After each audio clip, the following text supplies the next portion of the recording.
doesn't meet standards. It is what it is. Okay, and if you have questions, if you could maybe hold them to the end. At the end of the session, hopefully we'll have a little more time and you can ask questions. To mute or unmute your microphone, you can do Alt-A if you're on a laptop or like an iPad. And on my phone, I just hit the little mute thing. Yeah. Or the little mute icon as well. Okay. Okay, so I'm going to be presenting how to make a t-shirt quilt. Now, this isn't necessarily the end all be all. It's just the way I've made them. And they usually come out to be like a little crazy quilts.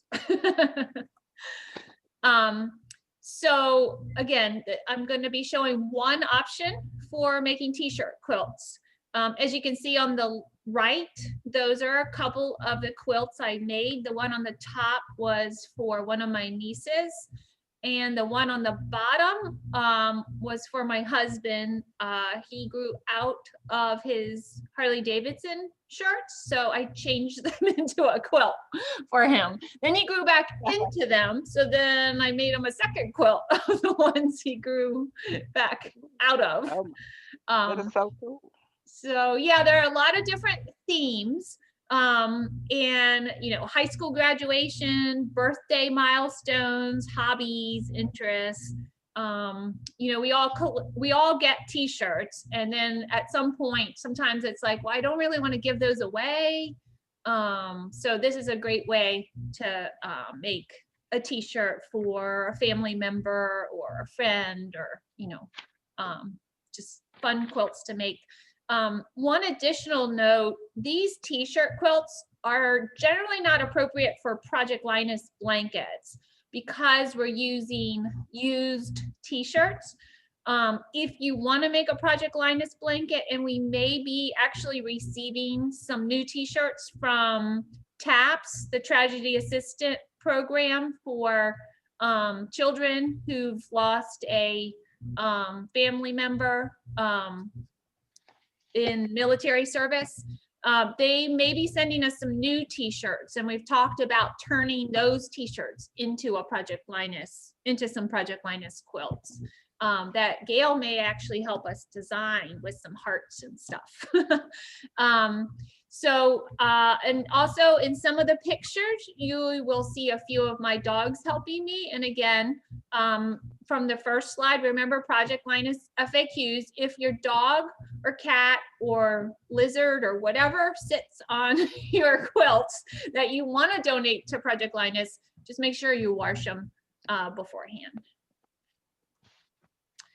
So the essential tools, lots of t-shirts. As you can see in the bottom right, those were t-shirts my niece Bryn gave me. And I was like, oh my, what am I gonna do with all these t-shirts? Plus a lot of them were from her sports stuff. So she had huge, you know, logos on them, but I figured them out and got them fitted into a quilt. I use a flat sheet that could be cotton or flannel. And you'll see how I use that flat sheet coming up. You can buy these from Target or Amazon or whatever. I make my t-shirt quilts in sections, and then I sew the sections together. I also use complementary fabrics connected to the theme of the person's quilt, a person's interests. Each of my niece and nephew, we traveled to another country when they were 16 together. So sometimes I purchased a travel pattern that I added to the quilt, just as sort of, because it's a t-shirt quilts that I made for my niece and nephews. It was a graduation, high school graduation gift. So I took themes from their previous, you know, years growing up and put that into the quilt as well. Blanket backing is your choice. I tend to like the flannel and minky because it's kind of, or fleece because it's kind of cozy. But you can also use cotton. Sewing machine, if I, you know, I put that as an essential, unless you want to do it by hand, but sewing machine. cutting board, rotary cutters, or you could do scissors, rulers, and iron, and then spray adhesive. And I use this for sort of getting my t-shirts and the fabric combo on each of my quilt kind of blocks laid out flat. It just helps to kind of keep them flat as you sew the pieces together. Other optional supplies, fusible web interface. The OESD soft web is a nice interface that was recommended by Mary Lanisto. It doesn't make your needle as gummy. As you can see sort of in the lower left, that center little hat, Philadelphia had what they call Martin Luther King Jr. Day of Service. And my friend would organize the International French Schools MLK Day of Service for years. So she would wear this black hat. So I appliqued the black hat onto her quilt along with the square. So that was just something fun to do. The one on the right, as you can see, you know, my quilts are a little crazy. This was a 30th birthday quilt and for a friend's daughter, and the mother sent me some pictures of Anne, and so I printed them on printer fabric and put those into the quilt as well. So that was something fun to do. So now I'm going to get into sort of my process of how I make the t-shirt quilt. So the first part is you receive the t-shirts, and I cut out all the logos, anything on the front, back, pockets, sleeves, anything you think is worth keeping.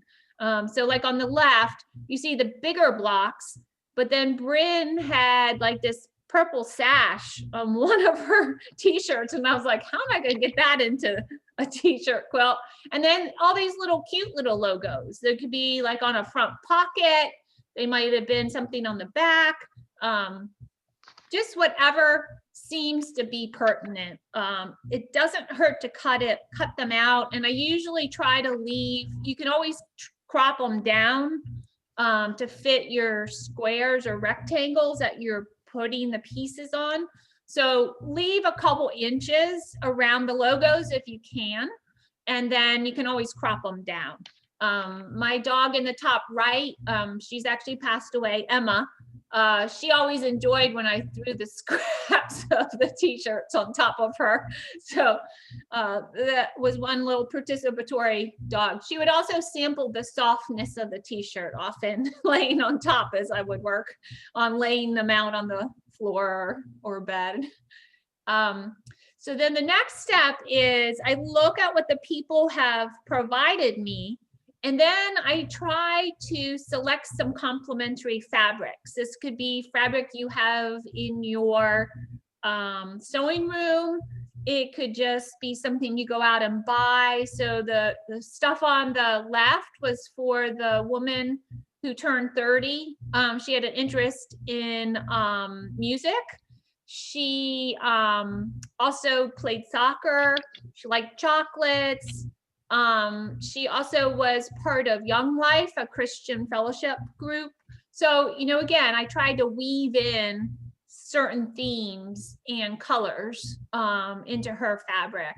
On the right, this was for my nephew, and he had gotten his Eagle Scout award. He liked camping, gardening. It was a graduation gift.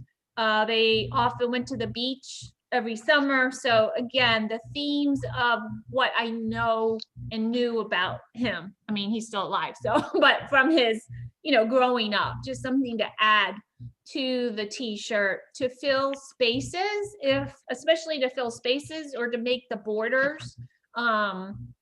This allowed me to,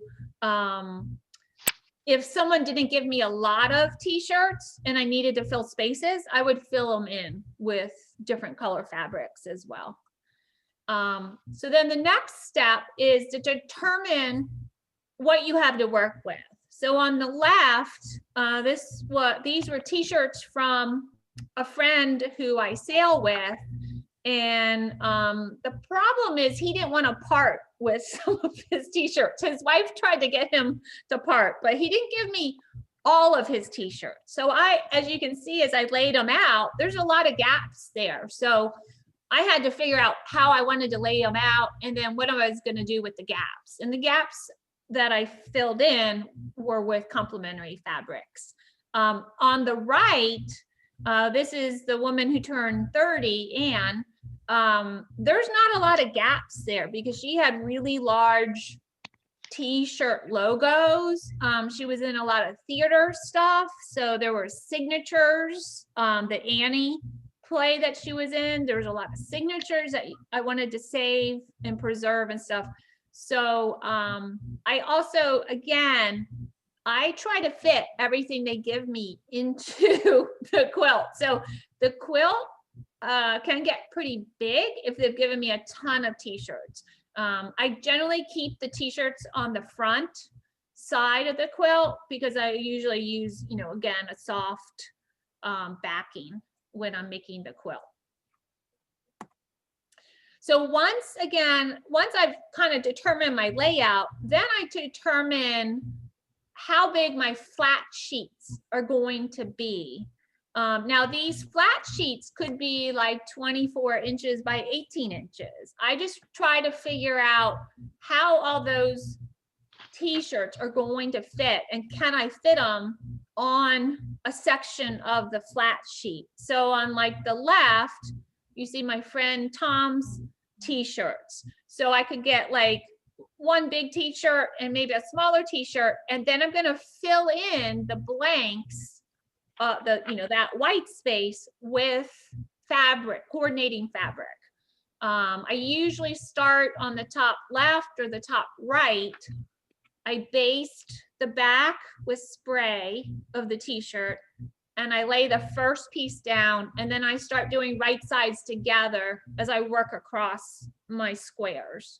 As you can see with Anne's, I had 4 large squares by 2 large squares. So it's a little ad hoc. If people aren't comfortable with ad hoc, you should get comfortable with ad hoc because you'll get all sorts of t-shirts, telling you. So then you start creating your blocks. So on the left, my niece Bryn, you can see some of them were pretty big jerseys. Also, some of her t-shirts were shiny materials. Some were stretchy cotton materials. And there's that like little sash of purple, stuck that in there. It fit. She loved it, This little, see right here in the center between the 4 where they come together. Sometimes what I do is I applique one of the little pieces over that spot just to cover up that area. So it starts growing to be sort of a crazy looking quilt. On the right were some of the building blocks for my husband's Harley Davidson quilt. So you can see that some of the emblems were small, and I filled those in with larger pieces of fabric. The same at the top. A lot of Harley colors are black. So I wanted to also bring out some of the oranges that are, classic Harley colors, or areas maybe where we got the shirts. I don't know if a lot of you know about Harley Davidson people, but if you travel all over the country or world, you usually find a Harley Davidson shop and you have to go in there. For whatever reason, you got to buy a $40 t-shirt because you're there in that country.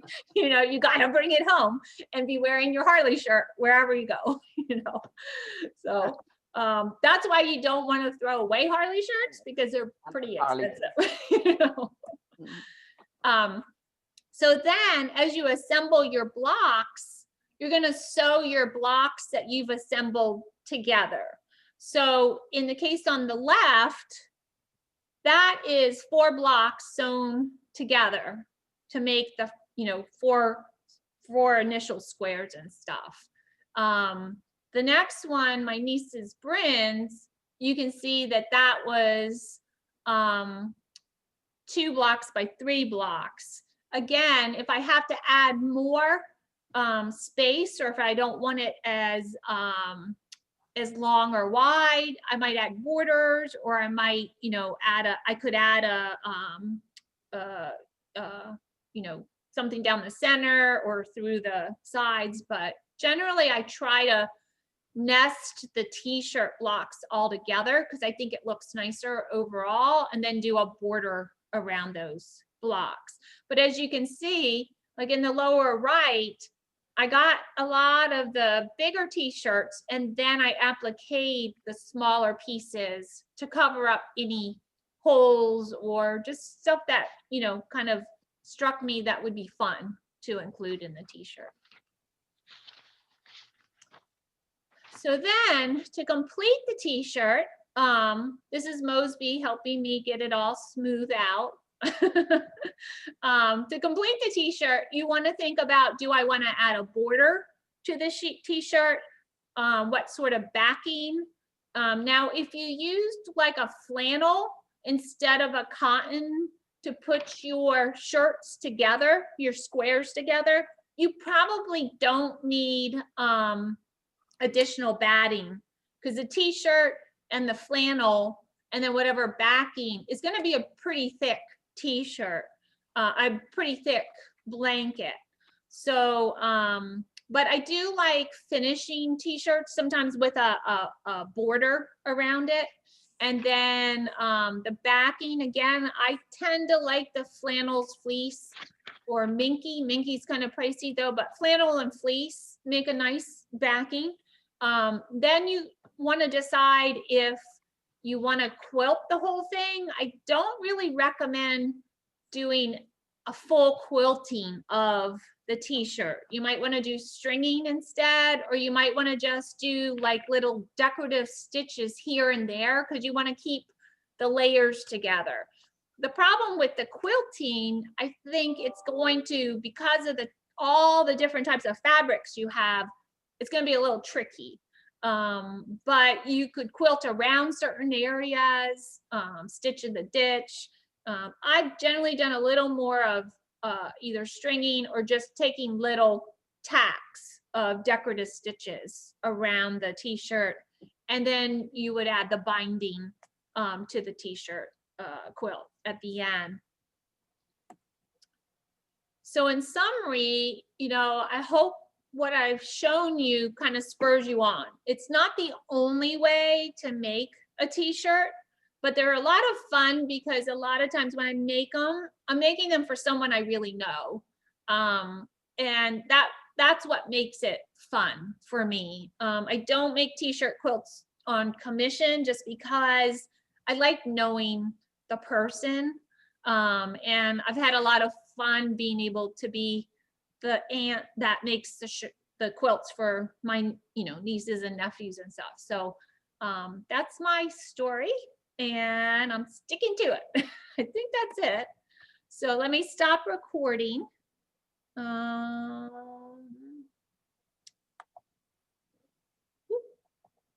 Sorry.